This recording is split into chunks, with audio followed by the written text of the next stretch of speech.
तो आज का स्वमान है मैं पारसनाथ आत्मा हूँ।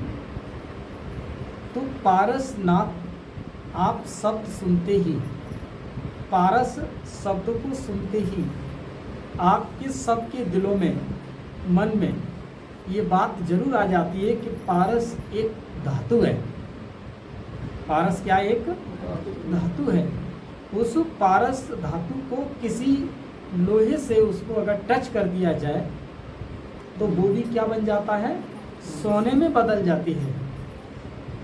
माना कि रामायण के अंतर्गत भी एक चौपाई आती है कि सठ सुधरें सुसंगत पाई पारस धातु, जो पारस धातु सुहाई, जासे पारस धातु सुहाई।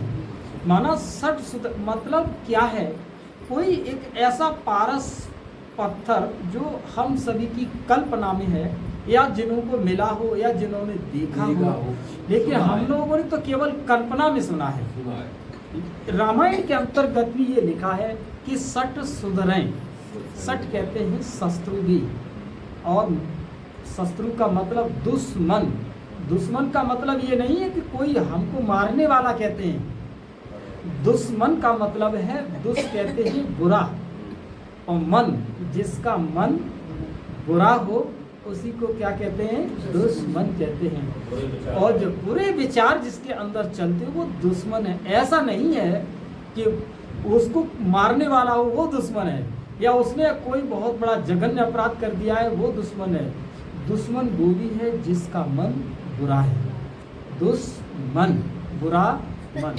सठ सुधरें यानी दुश्मन भी सुधर जाते हैं, शत्रु भी सुधर जाते हैं। सुसंगत पाई, उनको अगर अच्छी संगति अगर मिल जाए, उनका उठना बैठना अगर अच्छा हो जाए तो उनका भी मन परिवर्तन हो जाता है। अगर आप रोज अपना एक कोई कंपनी बना लो, रोज कंपनी में बैठ करके अगर आप आधा घंटा अगर आप ईश्वरीय महावाक्य या सत्संग अगर आपस में करते हैं तो आपके इस मन की गागर, आपका ये मन का कलश उन शब्दों से भर जाएगा। और रोज आप बैठ करके यूं ही अनर्गल बातें करते रहिए तो ये मन, ये कलश उसी से भर जाएगा और आपका जीवन का सत्यानाश है। ये जीवन का क्या है, सत्यानाश है। क्योंकि भगवान मिला और हमने इस कलश को ज्ञान अमृत से न भर पाया तो ये जीवन का क्या कर दिया आपने, सत्यानाश कर दिया। वो बात एक अलग है कि इस वर्तमान में हम कैसे जी रहे हैं, कुछ अच्छे वैभवों से जी रहे हैं, ये कुछ नहीं। बाबा ने क्या कहा है कि यहाँ का जो भी तुम देख रहे हो ये सारा भव का एक सेकंड में खत्म हो जाता है। हमारे साथ एक अविनाशी कमाई, माना सठ सुधरे सुसंगत पाई, एक अविनाशी कमाई हमारी बन जाती है। कब, जब हमारी संगति बदल जाती है। जैसे कि वो पारस को उस पर लगा देते हैं तो उसका परिवर्तन होता है, ऐसे ही वो सर्वशक्तिवान पारसनाथ है और तुम आत्मा मास्टर पारसनाथ हो। तुम्हारे चलने से, तुम्हारे संबंध संपर्क में आने से अगर उनके मन का औरा बदलता है, उनके मन के विचारों को परिवर्तन होता है, तुमसे उनको कुछ सुख शांति का अनुभव होता है तो मैं मास्टर पारसनाथ हूँ।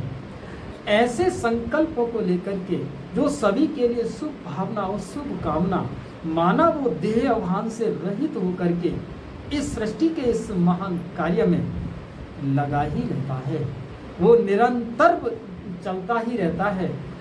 ऐसा आत्मा पारसनाथ आत्मा है। और हम सभी को के अंतर्गत अपने समय पर, संकल्पों पर और श्वासों पर पूरा ध्यान रखें। समय, श्वास और संकल्प ये तुम्हारे जीवन की क्या है, एक सिद्धि है। और सिद्धि में ही हमारा जीवन कब सिद्ध होता है, जब हम अपने जीवन को उस राह पर चलकर अपने को सिद्ध कर लेते हैं, औरों को भी ये बता सकते हैं कि मैंने ऐसे ऐसे करते हुए मैं आज यहाँ पर पहुँच गया, तो उसका जीवन कैसा हो गया? सिद्ध हो गया। उसके सिद्ध स्वरूप होने से अनेक आत्माओं को लाभ प्राप्त होता है, लाभान्वित होती हैं, उनको सुख शांति का अनुभव होता है, उनकी दुआओं का खाता बनता है, उनकी दुआओं का खाता बनता है, क्योंकि उस पथ पर चलने वाला जो भी चलेगा उसके जीवन में हमेशा लाभ प्राप्त होगा, वो आपकी दुआओं का खाता भरेगा। इसीलिए हमेशा मैं कौन हूँ? मैं मास्टर पारसनाथ हूँ। ईश्वरीय स्मृति में चलता हुआ, एक दो को साथ देता हुआ, उसको जगाता हुआ, उसके अंदर का जागरण करता हुआ, मैं मास्टर पारसनाथ आत्मा हूँ। इन संकल्पों पे तुम्हें जीना है।